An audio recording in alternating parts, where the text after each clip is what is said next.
지금 우리가 에레미야서 묵상을 하고 있는데요.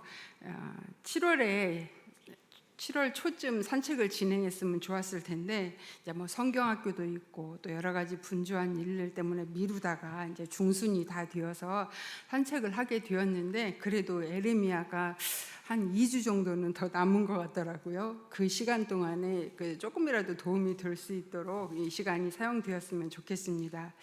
에레미야는요, 요시야 왕 13년부터 말씀이 임해서 사역을 시작해서 남유다가 망하는 시기까지 40년 정도 아주 긴 장타 선지자였습니다. 에레미야가 활동한 시기는 유다 역사상 가장 위급한 시기였습니다. 거듭되는 하나님의 경고에도 불구하고 죄를 짓던 유다를 향해서 하나님이 심판의 칼날을 뽑아 들었기 때문입니다. 그래서 에레미야의 주제는 망한다입니다. 이 듣기 싫은 말을 하기 위해서 부름받은 사람이 에레미야입니다. 에레미야는 예루살렘의 변방 아나돗이라는 동네에서 제사장 hil기야의 아들로 태어났지만 가장 힘든 시기에 사역을 감당했던 비운의 선지자였습니다. 에레미야는 그래서 눈물의 선지자, 상한 심령의 선지자라고 우리가 부르기도 합니다. 선지자로 하나님께 부름을 받았다라는 것은 아주 영광스러운 일이지만 그의 삶이 얼마나 고단했는지 온갖 고난과 역경, 수모를 정면으로 받으면서 사역을 했습니다. 그가 40년이 넘게 외친 말씀을 듣고 회개하고 돌이킨 남유다 백성은 단 한 사람도 없었고, 결국 남유다가 바벨론에 망하는 것을 지켜보았으니 얼마나 슬픈 선지자입니까? 40년 사역을 했는데 열매가 하나도 없는 폭망한 인생의 자서전을 써야 하는 선지자였습니다. 에레미야 1장을 펼쳐보면요, 하나님의 말씀이 에레미야에게 임했고 그 이후 선지자의 삶을 살게 되었다고 말씀을 하는데요. 선지자는 어떤 사람입니까? 선지자는 하나님의 마음을 알고 하나님의 심정을 대변하는 사람, 그 시대의 역사를 바라보면서 하나님의 마음을 알고 전달하는 사람이 바로 선지자입니다. 새로운 말을 하는 것이 아니라 사람들이 읽지 않고 듣지 않아 잊어버린 성경에 이미 기록된 하나님의 말씀을 기억나게 말을 하는 것입니다. 그러니 선지자는 복을 말하는 것이 아니라 하나님과의 약속을 어긴 백성들에게 경고의 말씀을 하는 사람이고 하나님의 뜻을 전달하는 사람입니다. 선지자는 그 시대를 바라보면 하나님의 마음을 공명하고 하나님의 시선으로 시대를 바라보며 하나님과 함께 아파하는 자입니다. 선지자 에레미야가 아팠다는 것은 하나님이 아픈 것이고요, 선지자 에레미야가 울었다는 것은 하나님이 울고 있었기 때문입니다. 예레미야 전체를 통해서 하나님의 마음이 어떠한지 알게 되는 것이 예레미야를 잘 읽을 수 있는 방법이라고 생각을 합니다. 예레미야를 알기 위해서 우리는 역사적인 배경을 좀 공부를 해야 돼요. 예레미야서는 만만치가 않거든요. 그래서 먼저 예전에 교회에서 어성경 성경 공부를 할 때 제가 에레미야 파트였어요. 그래서 이제 그걸 강의를 해야 되는데 이제 사모님이 이 역사 순서로 이걸 재정비해서 하면 좋겠다 그런데 제가 그때 못 들은 척했어요. 왜냐면 너무 어렵거든요. 에레미야를 제대로 이렇게 역사 순서대로 배열해서 1장부터 52장까지인데 그 역사 순서대로 기록되어 있지 않거든요.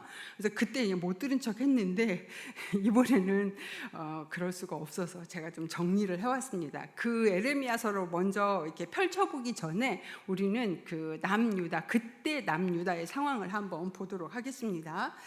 자, 이 지도를 이제 눈여겨 보셔야 되는데요.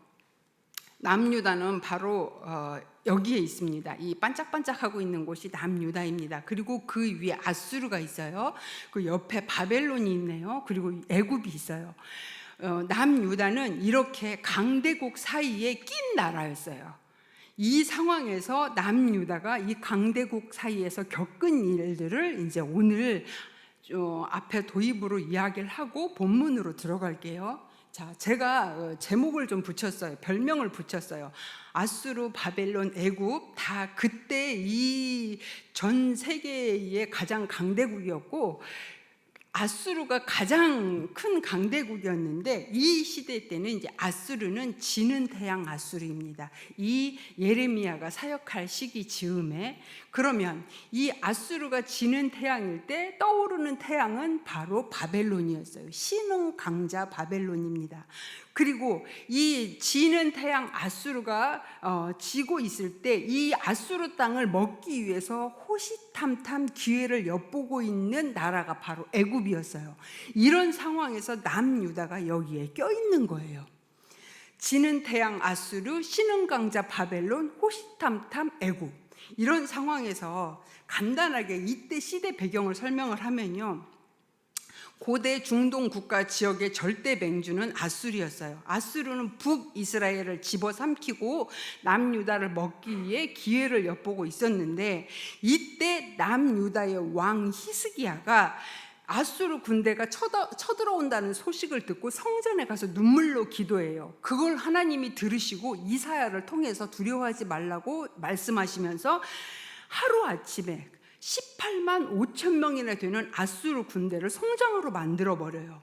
이러한 일이 있으리에 아수르라는 어마어마하게 컸던 강대국은 결국 그 기세가 점점 꺾여요. 그런데 이 아수르가 세력이 약해진 틈을 타서 떠오르는 태양 신흥 강자 바벨론의 나부콜라살이 아수르의 지배를 받고 있다가 독립을 선언해요. 그 후로부터 13년 후 바벨론의 나부콜라살과 그의 아들 느부갓네살이 메디아와 연합을 해서 아수르의 수도 니느웨를 점령해버려요.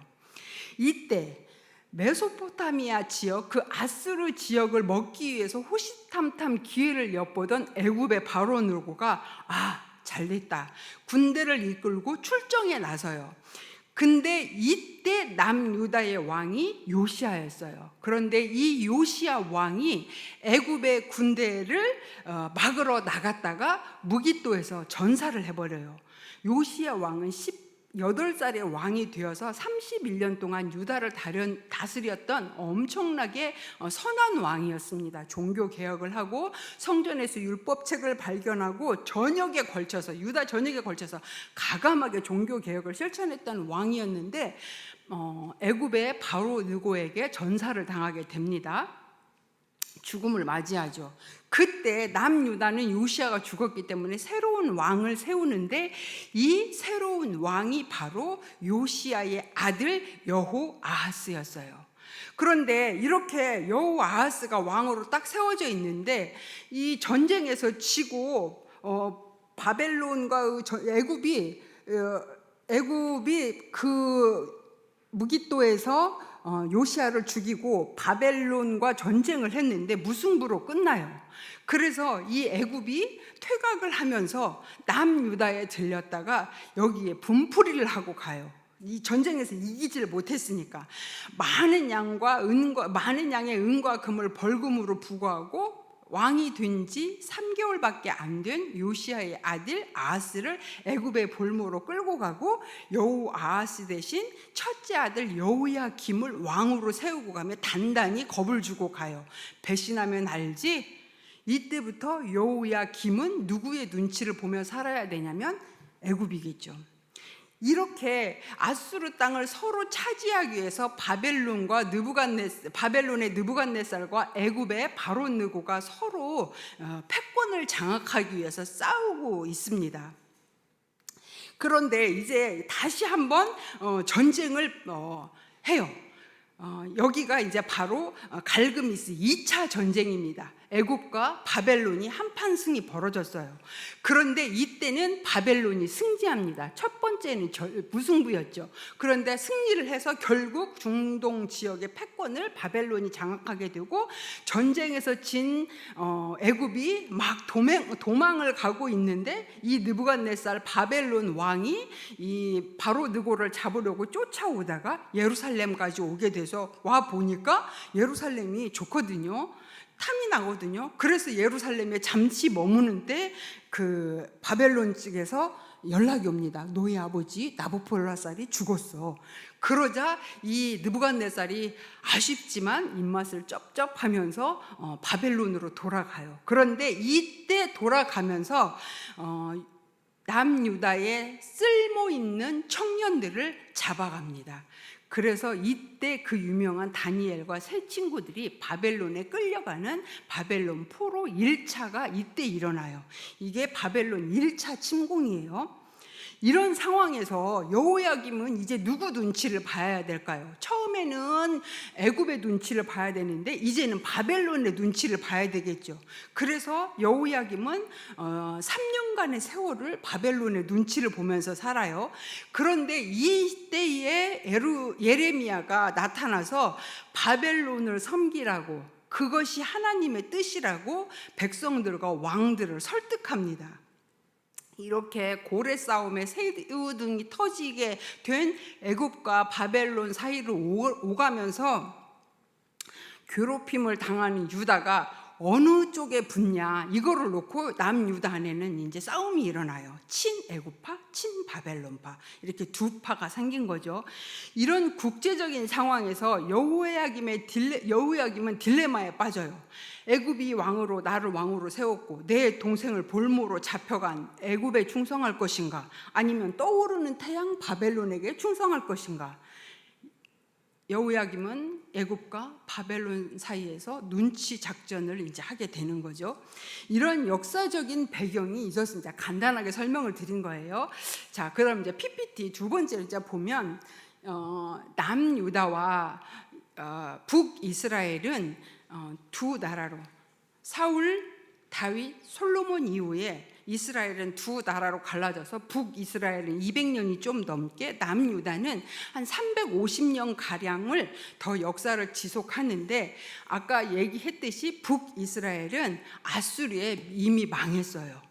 그리고 이제 남유다가 150년 정도의 역사를 더 지탱하는 이때에 이제 오늘 예레미야는 어떤 시대에 사역을 하냐면, 제가 나눠드린 표 있잖아요. 거기에서 요시야라는 왕, 그러니까 끝에 5명의 왕이 있거든요. 요시야, 요아스, 이렇게 쭉 있죠. 여호야김, 여호야긴, 시드기야, 이렇게 해서 이 5명 때 사역을 해요. 예, 제가 또 이렇게 썼습니다. 옆에다가 이렇게. 예.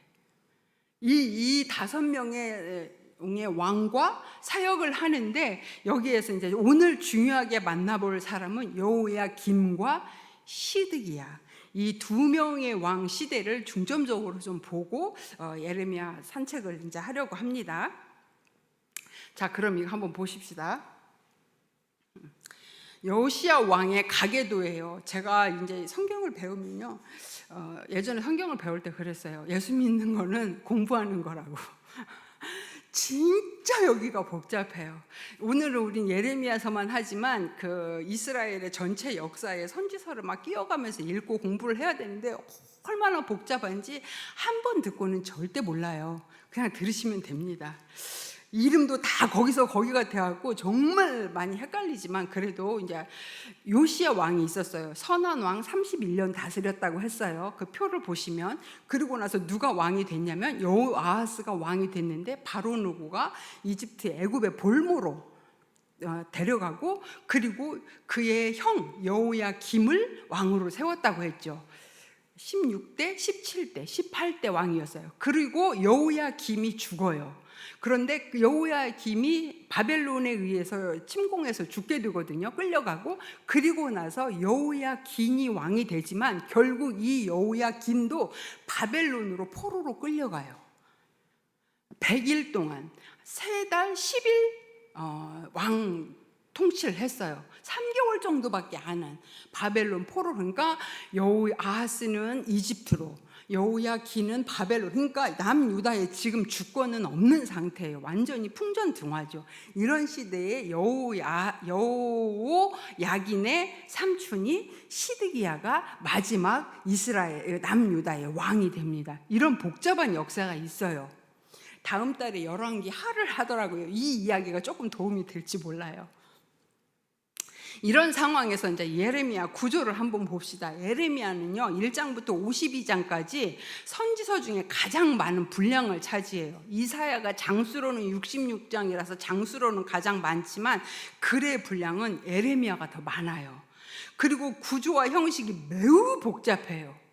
그래서 당시의 역사적인 배경도 굉장히 어렵고, 왜냐하면 강대국들이 서로 싸우는 속에 유다가 끼어 있기 때문에 그 상황도 잘 알아야 될 뿐만 아니라 예레미야 안에는 남유다 말기의 역사적인 상황을 엿볼 수 있는 단편적인 이야기들이 끼워져 있지만, 문제는 이것이 시간 순서대로 배열되어 있지 않기 때문에 읽기가 얼마나 까다로운지 몰라요. 그래서 제가 그 도표를 만들어 온 거예요. 하지만 까다롭다는 이유로 에레미야서 읽기를 포기할 수는 없잖아요. 그래서 조금 번거롭고 까다로워도 이 시간을 통해서 에레미야를 시간 순서대로 읽어보고, 이제 이 산책의 목적은 에레미야서 한번 시간 순서대로 읽어보자, 이게 목적입니다. 이제 에레미야서의 구조를 한번 볼게요. 1장에서는 에레미야가 소명을 받아요. 그런데 이 1장에서 소명을 볼 때 에레미야가 두 가지 환상을 보는데, 하나는 살구나무 환상, 그리고 하나는 큰 가마솥이 펄펄 끓고 있는데, 이 끓고 있는 가마솥이 북쪽에서부터 기울어져 있어요. 이건 뭐냐면 심판이 임박했다. 이게 지금 달구고 있는 게 아니라 펄펄 끓는 가마솥이 이렇게 기울어져 있다는 것은 하나님이 이 진노의 뜨거운 그 심판을 곧 남유다에게 쏟으실 계획이다, 이게 작정되어 있다는 것을 에레미야에게 보여주신 거거든요. 그래서 이렇게 이제 에레미야에게 그런 환상을 보여주시고, 2장부터 25장까지는 유다의 심판, 왜 유다가 심판을 받아야 되는지 그것을 고발하는 내용입니다. 12편의 예레미야 설교가 되어 있고, 26장에서 46장까지는 그 여호야김과 시드기야가 중요하다고 했잖아요. 그 이왕 여호야김과 시드기야의 시대 상황과 에레미야가 어떤 사역을 했는지 그것이 기록되어 있고, 그다음에 이제 우리가 지금 이제 보고 있는 그 앞으로 이제 열방을 향한 심판인가, 하나님은 남유다나 북이스라엘만 심판하시는 것이 아니라 전 세계를 경영하시는 하나님이시기 때문에 그 열방을 심판하신다는 예언을 지금 하고 있는 중에, 우리 모압 예언 시작되었잖아요. 앞으로 열 나라를 쫙 심판하십니다. 이렇게 열반, 이걸 51장까지 하고, 마지막 52장에서는 그 앞으로 예루살렘이 멸망되고 포로가 된 이 사건이 기록되어 있고, 그리고 이거는 열왕기하 24장 마지막 장과 거의 비슷한 내용들이 여기에 겹쳐져 있어요. 이렇게 해서 이렇게 에레미야 구조를 확인하면 됩니다. 자, 그리고 이제 제가 그 드렸던 이 표 있잖아요. 이 표를 한번 보시면 제가 이거 만드느라고 시간 엄청 오래 걸렸어요. 그거를 이렇게 이 수고를 기억해 주시고 집에 가서 이거를 접어서 가셨다가 집에 가서 꼭 에레미야가 끝나기 전에, 목사님 끝나기 전에 한번 꼭 읽어보시기 바랍니다. 이거를 보면요, 요시야가 있죠. 1, 2, 3, 4 있죠. 요시야가 1번이고, 요시야 때 소명을 받아서 요시야 13년에 소명을 받은 예레미야가 있고, 이 요시야 13년 이후에 여호야김 1년, 이제 여호야김이 왕이 되잖아요. 애굽에 의해서. 이 왕의 이야기가 있는데, 이 왕은 1년 이후와 또 4년 이후 이야기로 나눠요. 그래서 이쪽, 이 오른쪽은 여호야김 이야기가 있는 거죠. 그리고 이제 마지막으로 남유다의 마지막 왕 시드기야 이야기가 이후에 있습니다. 거기 한번 보십시오. 1장을 했으면 2장이 순서대로 되어 있는데, 2장은 어디로 가서 있냐면 여호야김 4년 이후에 36장 밑에 들어가 있어요. 그리고 이렇게 한 다음에 어디로 가야 되냐면 위로 여호야김 1년 위에 올라가서 7장으로 올라가야 돼요. 그래서 7장부터 20장까지 있고, 또 21장부터 나머지는 또 왔다 갔다 하면서 그 이쪽 시드기야 쪽으로 가서 읽으면서, 이런 식으로 정말 복잡하게 그 기록이 되었기 때문에, 이건 제가 또 한 건 아니에요. 다 훌륭하신 그 성경 학자님들이 이렇게 나눈 거기 때문에, 그걸 제가 정리를 예쁘게 좀 이렇게 한 거기 때문에, 이거를 딱 이렇게 이제 에레미야서에 딱 끼워 놓고 이 순서대로 한번 읽어 보시면 막 이렇게 오리무중이었던 에레미야서가 눈에 확 들어오는 그런 놀라운 기적을 경험하실 수가 있게 됩니다. 이렇게 읽으면 에레미야가 이해가 다 되고 잘 읽어지더라고요. 에레미야가 재밌다라는 생각을 하시게 될 겁니다. 자, 이렇게 해서 이거는 이렇게 참고로 하시고요. 그 다음에 이제 아까 이제 여호야김 시대로 들어갈 거예요. 에레미야 26장 실로갑게 하리라, 여기 이 부분으로 이제 들어가야 되는데, 이때 제가 지는 태양 아수르, 신흥 강자 바벨론, 호시탐탐 애굽, 이 세 나라 사이에서 남유다의 왕들이 끼어서 서로 눈치 게임을 했다 그랬잖아요. 그러니까 이 여호야김의 딜레마가 뭐였냐면, 나를 왕으로 세워줬고 내 동생이 잡혀간 나라니까 처음에는 누구의 눈치를 봤을까요? 애굽의 눈치를 보면 살았겠죠. 그런데 나중에 바벨론이 쳐들어와 가지고 여호야김도 잡아가고 바벨론이 이 남유다의 다시 주인이 되잖아요. 애굽을 무찌르고. 그러니까 이 후에는 이 여호야김은 바벨론의 눈치를 보는 거예요. 이렇게 여호야김은 애굽의 눈치를 봐야 되나 바벨론의 눈치를 봐야 되나 계속 눈알만 굴리고 있는 거예요. 그런데 이때 에레미야가 나와서 본격적으로 사역을 시작하는 거예요. 애굽도 의지하지 말고 바벨론 눈치도 보지 말고 하나님만 오로지 의지해라. 그리고 바벨론으로 포로로 가는 것은 너희들에게 정해진 운명이니 순종해라. 이거를 계속 선포해요. 그런데 절대 우리가 다 알다시피 절대 순종하지 않습니다. 이런 상황에서 우리는 이제 여호야김 시대 여호야김을 만나봐야 되는데요. 이때는 어떤 일이 있었냐면 26장을 한번 펴보시면요. 에레미야서 26장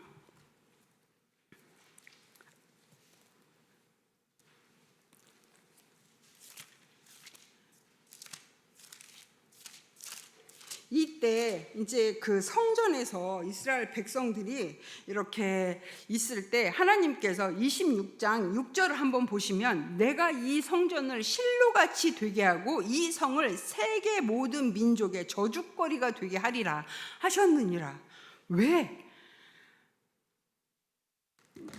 예레미야 26장은 예레미야 선지자가 이제 본격적으로 사역을 시작한 여호야김 1년 때 있었던 일을 기록을 하고 있는데요. 하나님은 예레미야에게 사람들이 많이 모이는 성전에 가서 내 말을 한마디도 가감하지 말고 전하라고 명령을 하신 거예요. 하나님은 예레미야를 보내서 악한 길에서 돌이키면 하나님도 뜻을 돌이키시겠지만 말씀에 순종하지 않으면 실로를 버리셨던 것처럼 예루살렘 성전을 버리고 세계 모든 민족의 저주거리가 되게 하겠다, 이렇게 말씀을 하시는 거예요.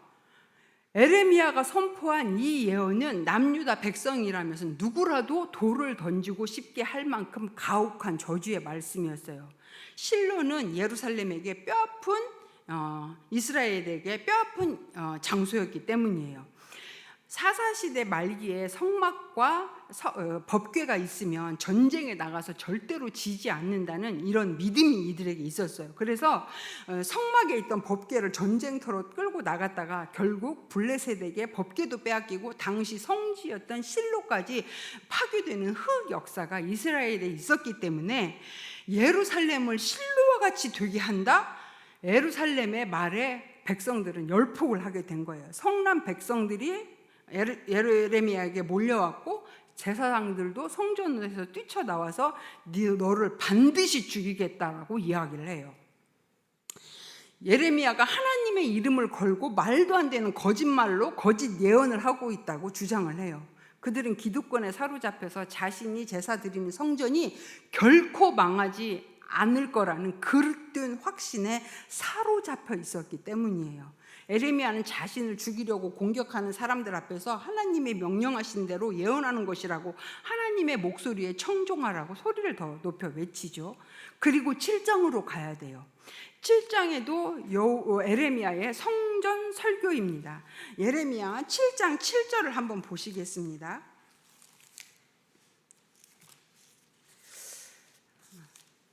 에레미야 7장 7장 4절입니다. 7장 4절 같이 한번 읽어볼까요? 시작. 너희는 이것이 여호와의 성전이라 여호와의 성전이라 여호와의 성전이라 하는 거짓말을 믿지 말라. 아니, 성전에서 예배를 하고 있는데 에레미야가 그 앞에 나타났고 여호와의 성전이라 하는 거짓말을 믿지 말라고 한다면 누가 에레미야를 감히 가만히 두겠습니까? 주일 예배를 여기 은혜롭게 드리고 있는데 제가 저기 앞에 서가지고 이건 다 거짓 예배입니다, 여기는 교회가 아닙니다, 막 빨리 여기에서 탈출하십시오 그러면 저를 가만히 놔두지. 이스라엘 백성들도 마찬가지였어요. 이런 상황이었어요. 근데 이들에게는 두 가지 믿는 구석이 있었어요. 그게 뭐였냐면 첫 번째는 다윗 언약. 하나님이 다윗에게 한 영원한 왕위, 다윗에게 약속한 왕위를 절대 지켜주시겠다고 약속을 했기 때문에 그걸 믿었고, 그리고 두 번째는 성전 불패 신앙. 히스기야 왕 때, 제가 아까 아수르가 공격했을 때 히스기야가 성전에 들어가서 하나님께 울고 기도했더니 하나님이 그 다음 날 예루살렘을 싸고 있던 그곳을 다 그 아수르 군사를 다 죽이셨다는 이야기 해드렸잖아요. 그렇기 때문에 그들도 성전에서 기도만 하면 하나님이 지켜주실 거라고 생각하는 이런 믿음이 있었어요. 당시 남유다는 이렇게 성전 불패 사상으로 꽉 차 있었어요. 예루살렘 성전에 하나님이 계시기 때문에 예루살렘 성전은 절대 망하지 않아. 강대국들이 언제 쳐들어올지 모르는 상황에서 그들은 성전을 절대적으로 믿고 성전에서 예배를 드리고 있는 거예요. 이 성전에 하나님이 없다니. 남유다의 백성들은 율법에 담겨있는 하나님의 뜻과 사랑은 다 관심이 없고 오로지 자기 만족, 이기적으로 살면서도 성전을 찾아가서 예배만 드리면 하나님이 보호해 주신다고, 안전하다고 그렇게 믿고 있었던 거예요. 하나님의 집을 도둑의 소굴로 만들고 약한 자를 짓밟고 이방의 풍속을 쫓으면서도 구원을 받았다고 스스로 착각하고 있는 거예요. 하나님은 에레미야에게 이 백성을 위해 기도하지 말라고 하셔요. 관계를 끊어버리시기로 작정을 하신 거예요. 이제 앞으로 남유다는 에레미야의 예언처럼 바벨론 70년 포로로 잡혀가요. 우리가 알다시피. 왜 바벨론 70년이었을까요? 왜 하나님은 에레미야를 통해서 바벨론 70년 포로라는 폭탄 선언을 했을까요? 남유다 백성들이 바벨론 포로로 끌려가는 것은 그들이 받아야 할 마땅한 처벌이자 징계이고 하나님의 계획이었어요. 바벨론에게 저항하지 말고 순순히 끌려가고 항복하는 것이 그들의 살 길이었어요. 그런데 왜 70년이었을까요? 그들이 약속의 땅에, 가나안 땅에 입성한 이래로 900년이 지난 시간이에요. 지금 이때가 900년 동안 그들은 하나님과 율법에서 약속했던 안식일, 안식년, 희년을 지키지 않았어요. 그들이 900년간 지키지 않은 안식일, 희년의 날수를 더했더니 자그마치 70년이었어요. 하나님의 계산이 정확해요. 하나님께서 레위기에 근거한 말씀으로 남유다의 죄에 따른 마땅한 징계가 바벨론 포로 70년이라고 결정을 하신 것이고, 이후에 70년이 지나면 반드시 돌아오고 그 징계의 막대기였던 바벨론도 멸망시킬 거라고 말씀을 하세요. 그러니 바벨론 포로 시간은 결국 우리에게는 징계의 시간이지만 재앙이 아니다, 평안이다. 예레미야를 통해서 하나님이 말씀하세요. 너희를 향한 내 생각은 재앙이 아니라 평안이고 장래에 소망을 주려 하기 때문이니 제발 순종하고 버티지 말고 바벨론 포로에 가서 잘 포로 생활하고 있으면 내가 70년이 딱 차서 그 차는 날 하루도 더 빼지 않고 하루도 더 넘기지 않고 70년이 딱 되는 그날 너희들을 다시 예루살렘으로 돌아오게 하겠다. 이게 하나님의 약속이었어요. 예레미야의 70년은 과거 출애굽한 이스라엘 백성들이 광야에서 40년 훈련을 했잖아요. 이것과 비교할 수 없는 하나님의 프로젝트였어요. 여기에서 쓰임 받았던 선지자가 다니엘과 에스겔이잖아요. 이 바벨론 땅에 가서. 이런 상황에서 시간은 점점 흘렀고 이럼에도 불구하고 여호야김은 절대로 이 에레미야의 말을 듣지 않아요. 그리고 결국 여호야김 4년쯤에 어떤 일이 일어났냐면, 이 여호야김 왕이 하나님의 말씀을 면도칼로 찢어서 자기 화로에 불을 태우는 오만방자한 행동을 합니다. 여호야김 왕은 애굽의 지배 아래 있었기 때문에 애굽에 의존해야 왕자를 지킬 수 있다고 믿었어요. 바벨론의 느부갓네살이 애굽을 꺾고 남유다로 내려오기 시작하는 여호야김 제4년에 여호야김과 백성들은 위기의 때였어요. 그때 하나님께서는 에레미야에게 빨리 기록을 해서 백성들에게 내 말을 다 선포해라. 그런데 이때 예레미야는 감옥에 있었기 때문에 성전에 들어올 수가 없어서 바룩에게, 그 비서였거든요, 그 서기관 바룩에게 빨리 하나님의 말씀을 읽어. 그래서 에레미야가 구전으로 말을 하고 바룩이 옮겼어요. 그래서 이거를 바룩이 가지고 가서 신하들과 백성들 앞에서 금식일을 정하고 낭독을 했어요. 이 금식일은 바벨론 군대가 예루살렘 서쪽 해안까지 내려온 그 위기의 때였어요. 왕국에 있던 고관들도 바룩을 통해서 하나님의 말씀을 들었어요. 근데 말씀을 듣고 놀라긴 하지만 말씀 때문에 놀란 게 아니라 이야기를 듣고 여호야김이 화내면 어떡하지? 이것 때문에 두려워하고 있는 거예요. 두루마리에 적힌 말씀을 이제 신하가 여호야김 왕에게 가지고 가서 신하가 읽어주었어요. 그런데 여호야김은 저렇게 오만방자한 짓을 하고 있는 겁니다. 여전히 애굽을 의지하고 있으니 하나님의 말씀을 업신여긴 거죠. 여호야김은 두루마리를 불태우고 선지자를 잡아 넣으면 예언된 재난을 피할 수 있다고 믿었던 것 같아요. 자신을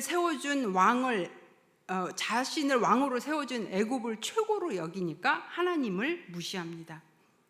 그러나 여호야김이 화롯불로 두루마리 하나님의 말씀은 태울 수 있었지만 하나님의 계획을 막을 수는 없었어요.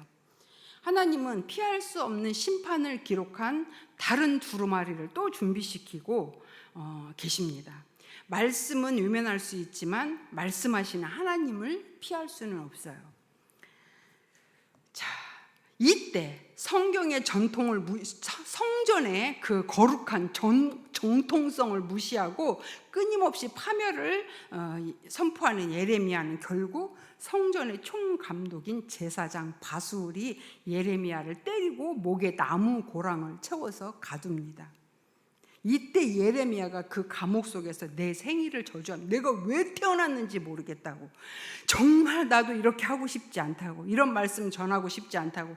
그런데 하나님의 말씀이 내 마음에서 불방망이 치듯 움직여서 내가 하나님의 말씀을 선포하지 않을 수 없다고, 이렇게 예레미야가 이제 기도를 합니다.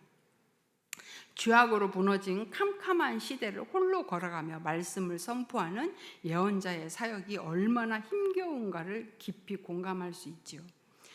우리도 동시대를 그 초월한 진리의 말씀을 전하는 그 사역자들이 어떤 길을 가야 되는지 예레미야서를 보면서 또 깨닫기도 했습니다.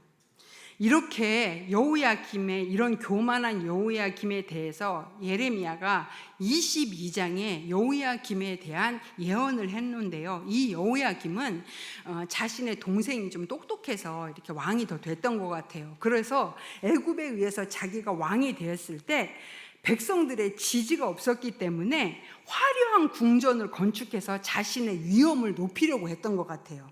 그래서 백성들을 강제로 공사장에 동원시키고 품삯을 주지 않았어요. 이런 여호야김에 대해서 예레미야가 뭐라고 예언을 하냐면, 여호야김이 죽을 때 누구도 슬퍼하지 않을 것이고 예루살렘 밖에 던져져 나귀같이 매장당할 것이다. 결국 여호야김은 바벨론 2차 침공 때 바벨론으로 끌려가고 그곳에서 돌아오지 못하고 죽음을 맞이했고, 그의 시체는 죽은 동물들처럼 구덩이에 던져져서 성 밖에 버려졌다고 성경이 기록하고 있습니다. 이게 바로 여호야김의 시대에 여호야김이 했던 일들입니다. 자, 이제 이거는요, 제가 포스터를 하나 딱 만들었어요. 이제 여호야김이 죽었기 때문에 우리는 시드기야 시대로 넘어갔어요. 마지막 왕, 여호야김의 삼촌 시드기야, 남유다의 마지막 왕 시드기야가 왕이 되었을 때 이야기로 이제 넘어가 보도록 하겠습니다. 이건 제가 포스터를 만들었어요. 이때는 이제 시드기야 왕은 요시아의 왕의 막내 아들로 남유다의 마지막 왕이었어요. 근데 이 시드기야 왕은 바벨론에 항복하는 것을 하나님의 뜻이라는 예레미야의 설득을 절대 거부해요. 그리고 내가 만약에 바벨론에 항복하면 백성들이 나를 얼마나 비웃을 거야. 그러면서 자기가 비웃음 사는 것이 두려워해서 이 예레미야의 말을 거부해요. 자기 체면만 생각해요. 결국 예루살렘 성은 함락되었을 때 몰래 도망가다가 자기 두 눈 앞에서 자기 아들이 죽임을 당하고 두 눈이 뽑혀서 쇠사슬에 묶여서 바벨론으로 끌려가는 비참한 죽음을 맞이했던 왕입니다. 자, 이거는요, 이제 그 시드기야가 딱 이렇게 4년, 시드기야가 다스린 지 4년째 되는 날 있었던 이제 어떤 국가적인 행사였어요. 이 배경은 어디에 있냐면요, 27장과 28장, 27장을 배경에 여기가 있습니다. 이때 이제 어떤 일이 일어났냐면, 지금으로부터는 2600년 전 북이스라엘이 이제 아수리에 망했어요. 그리고 예루살렘 성전에 근데 그때 남유다에서 예루살렘 성전에서 국가 주도의 대성회가 열려요.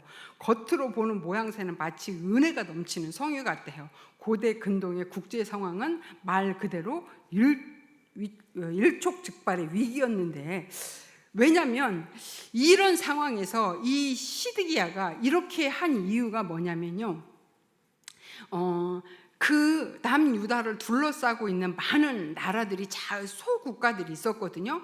에돔, 모압, 암몬, 두로, 시돈, 막 이런 나라들이, 사신들이 다 와서 이 예루살렘에 다 모여요.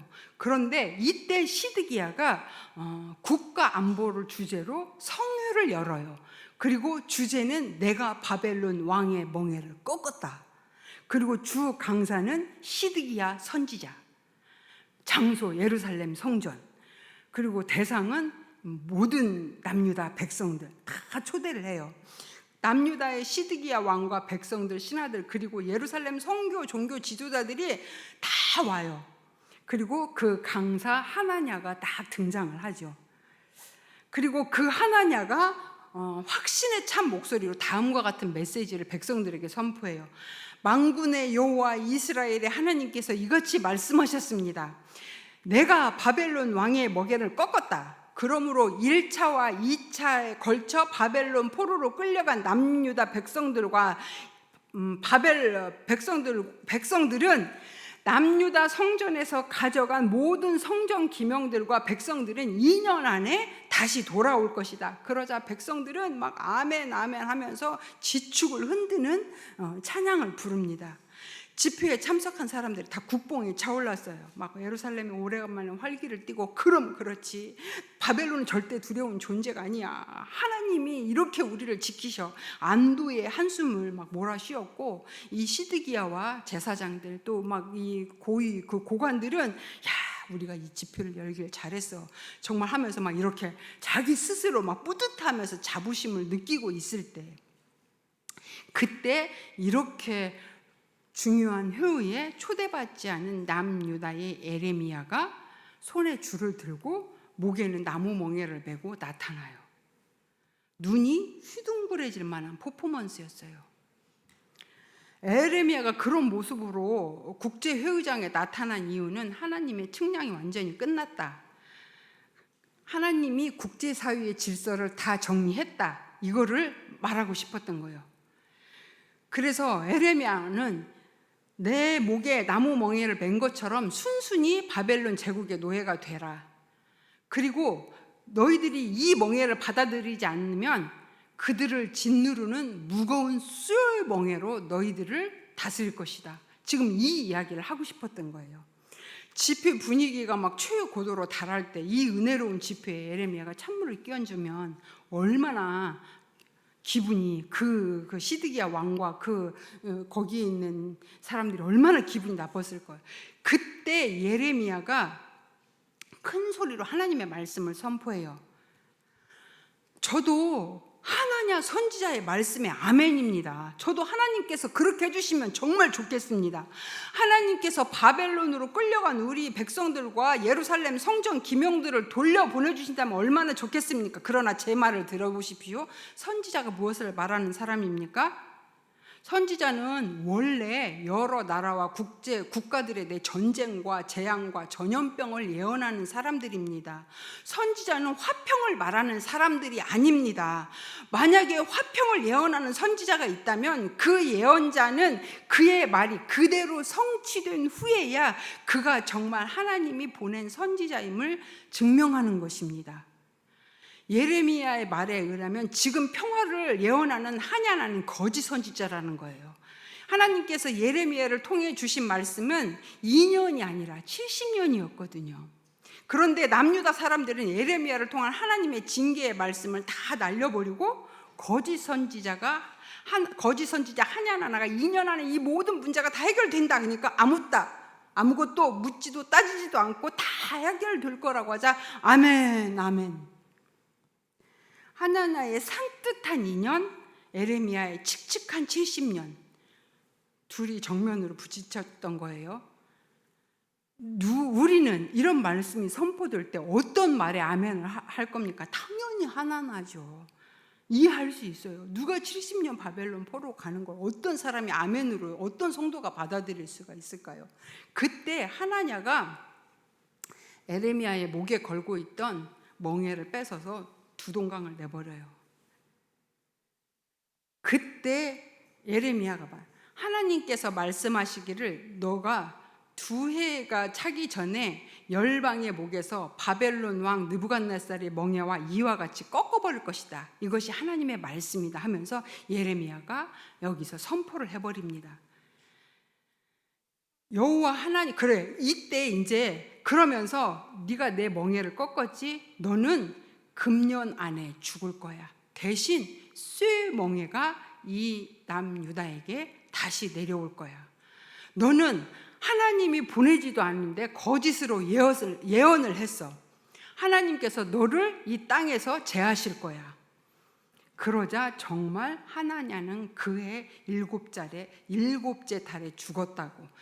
2달 만에 이 성위가 있은 지 2달 만에 에레미야 말대로 하냐나는 죽음을 맞이했습니다. 그런데 놀라운 건요, 거기에 있던 백성들이 하나냐가 죽었는데도요 하냐나의 말을 믿고 있어요. 에레미야의 말을 싫어해요. 그렇게 따라가지 않아요. 그래서 에레미야는 하나님 말씀보다 거짓 선지자의 허탄한 말을 따르는 그들을 보면서 절망하면서 울 수밖에 없었어요. 에레미야는 그때부터 남유다가 바벨론에 완전히 멸망할 때까지 12년 동안 계속 울면서 사역을 했어요. 이제 PPT 내려주시면요, 제가 우리가 지난 달에 사도행전을 했었잖아요. 바울이 열심히 복음을 전할 때 정말 바울을 따라다니면서 지독하게 괴롭혔던 사람들은 유대인 거짓 선지자들이었잖아요. 그런데 예레미야 시대 때 보니까 이 거짓 선지자들 때문에도 예레미야가 정말 어려움을 겪었더라고요. 정말 한두 명이 아니더라고요. 예레미야에서 나오는 거짓 선지자들이 뭐 바수울, 하나야, 스바냐 한두 명이 아니더라고요. 그런데 이 선지자들이 예레미야 말에 죄를 뿌리니까 하나님 말이 이렇게 백성들이 따라올 수가 없는 거예요. 그런데 예수님도 그러셨잖아요. 마지막 때가 되면 예수님 이름으로 와서 여기 그리스도가 여기 있다 저기 있다 하면서 온갖 기적과 표적으로 택한 백성의 마음도 미혹할 것이다. 거짓 선지자는 미혹하고요, 적그리스도는 핍박하고, 우리가 말세가 되면요 우리의 믿음을 부지할 수 없게 만들 것입니다. 마귀는 한 손에는 유혹, 한 손은 핍박을 들고 우리를 계속 힘들게 믿음을 지키지 못하도록 방해할 거예요. 그러니까 우리가 이 마귀의 이거를 이길 수 있는 거는 우리가 꿈꾸지 말고 맑은 정신으로 성경을 읽는 것, 이게 마귀의 유혹을 벗어나는 거죠. 자, 이제 저는 마무리를 하려고 해요. 예레미야서 그 52장을 한번 보시겠습니까? 제가 아까 예레미야서 구조를 할 때 예레미야 52장이 열왕기하 마지막 장과 닮았다, 거의 비슷하다, 이 이야기를 했잖아요. 그때 저는 이제 이번 그 산책을 하면서 52장 아까 그러니까 100일 동안 왕으로 있다가 바벨론 포로로 끌려간 여호야긴 왕 이야기를 잠깐 했잖아요. 그런데 이 52장에 예레미야가 끝나는 52장에 여호야긴 이야기가 있어요. 거기 한번 보면 52장 31절에 보면요, 유다 왕 여호야긴이 사로잡혀간 지 37년, 곧 바벨론의 에윌무로닥 왕의 즉위 원년 12째 달 25째 날 그가 유다의 여호야긴 왕의 머리를 들어주었고 감옥에서 풀어주었다. 그가 그 죄수의 의복을 갈아입혔고 그 평생 동안 항상 왕의 앞에서 먹게 했다. 그가 날마다 쓸 것을 바벨론 왕에게서 받는 정량이 있었고 죽는 날까지 종신토록 받았다. 그러니까 그렇게 바벨론에 의해서 끌려갔던 여호야긴 왕은 바벨론 끌려간 그 37년째 되는 해, 이때가 한 그 여호야긴 왕의 한 54살 정도 됐다고 해요. 이때 그 바벨론으로 새 왕이 된 왕이 이 여호야긴을 풀어주고 너 내 식탁에 와서 밥 먹어, 허락을 해주고 옷도 갈아입혀주고 먹을 것도 계속 제공을 하는 거예요. 예레미야서 마지막 장에 지독하게 1장부터 51장까지 심판, 재앙, 망한다 계속 했던 하나님께서 왜 예레미야서 마지막 장 마지막 절에 감옥에서 풀려난 여호야긴의 이야기로 끝을 맺는 이유가 뭘까요?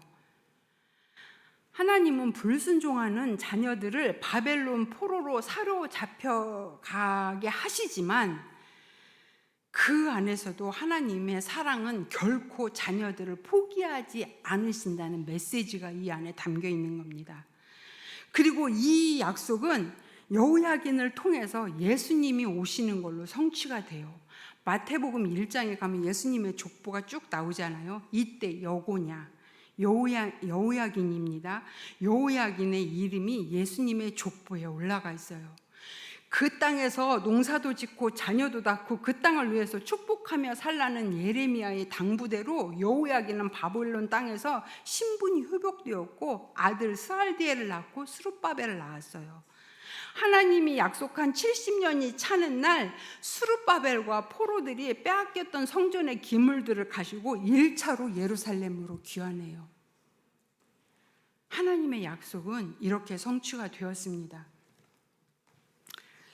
제가 예레미야서를 지금 3번째 이렇게 묵상을 하고 있을 때 저는 그 처음에 예레미야서를 묵상할 때 예레미야서가 이런 말씀인지는 전혀 몰랐고요. 그 처음, 그러니까 한 20년쯤 됐나요? 20년 좀 안 됐나? 그때 제가 이제 어떤 일이 저에게 있었냐면 정말 경제적인 어려움으로 광야에서 지독하게 하나님께 훈련을 받고 있을 때였어요. 너무너무 어려운 그러니까 그때 이제 제가 예레미야서를 묵상을 할 때 예레미야 2장에 어떤 말씀이 나오냐면 애굽과 아수르 강대국 사이에서 굽신거리고 있는 남유다에게 하나님이 말씀을 하세요. 내 백성이 두 가지 악을 지었는데 하나는 생수의 근원인 나를 버린 것과 스스로 웅덩이를 판 것이다. 그런데 그 웅덩이는 물조차 가두지 못할 터진 웅덩이다. 이런 말씀을 해주시는 거예요. 그러니까 저는 이 말씀이 이제 그 말씀이 저한테 찾아온 거예요. 내가 정말 생수의 근원이신 하나님을 버렸고 내 스스로 잘 살고 싶어서 웅덩이를 판 죄인이구나. 내가 아무리 웅덩이를 파도 절대로 모으지 않는구나, 물이. 이런 생각을 하면서 제가 그때 너무 경제적으로 어려웠기 때문에 시댁에서 혹시 나를 도와주시면 좋겠다, 친정에서 나를 도와주면 좋겠다, 막 이런 생각을 막 하고 지냈었어요. 근데 하나님이 네가 시올의 물을 마시려고 애굽으로 가고 아수르로 가는 것이 어찌미냐. 지금 네가 겪고 있는 고난은 내가 허락한 나무 멍에다. 나무 멍에 벗어버리면 쇠멍에 온다 말씀하시는 것 같았어요. 애굽과 아수르 사이에서 눈치 싸움 하지 말고 물 얻어 먹으려고 기웃기웃 하지 말고 바벨론 포로 생활 잘하고 때가 차면 돌아온다 말씀하시는 것을 알고 그때부터 여기저기 기웃거리며 손 벌리는 일을 멈췄습니다. 하나님을 멀리하고 행했던 나의 모든 수고와 열심은 생수의 근원을 옆에 두고 터진 웅덩이를 파는 헛수고였습니다. 예수님으로 만족하지 못하고 스스로 의지할 웅덩이를 파는 일을 이제 멈추라고 하셨던 거죠. 그러나 지금도 세상은 여전히 애굽과 아수르가 주는 물을 마시라고 우리에게 계속 얘기해요. 진짜 악한 거는요, 하나님을 버리는 것이고 하나님을 경외하지 않는 것이 가장 큰 악입니다. 모세가 우리의 연수가 70이요 강건하면 80이라도 그 연수의 자랑은 수고와 슬픔뿐이고 신속히 날아간다, 이렇게 이야기를 했어요. 이것이 우리에게 주어진 시간입니다. 어쩌면 바벨론 포로 70년은 우리 인생이 계속 되어진다고 볼 수 있어요. 저는 이번 에레미야서를 묵상을 하면서 바벨론에서 나는 계속 포로 생활을 할 수도 있어. 내 인생은 죽는 날, 나는 천국에 가는 그날, 나는 바벨론 그 포로 70년이 끝날지는 날일지도 몰라. 그러나 그 포로 기간 중에 여호야긴의 고개를 들어주셨던 것처럼 하나님은 진노 중에라도 긍휼을 베푸시는구나. 내 죄보다 하나님의 징계가 약하다는 것을 아는 것이 주님의 은혜구나. 저는 이것을 에레미야 묵상을 하면서 제가 좀 깨닫게 되었습니다. 우리 이 시간에 주 은혜임을 안에 이 찬양을 부르면서 지금 고난의 길을 겪고 있다 할지라도 그 고난의 때는 언젠가는 마무리가 되고요. 그리고 내가 그 고난의 자리에 있다 할지라도 여호야긴에게 주셨던 하나님의 은혜는 여전히 우리에게 유효합니다. 그 은혜를 구하면서 하나님의 은혜를 구하는 찬양을 부르고 같이 기도하고 마무리하도록 하겠습니다. 주 나의 모습 보내,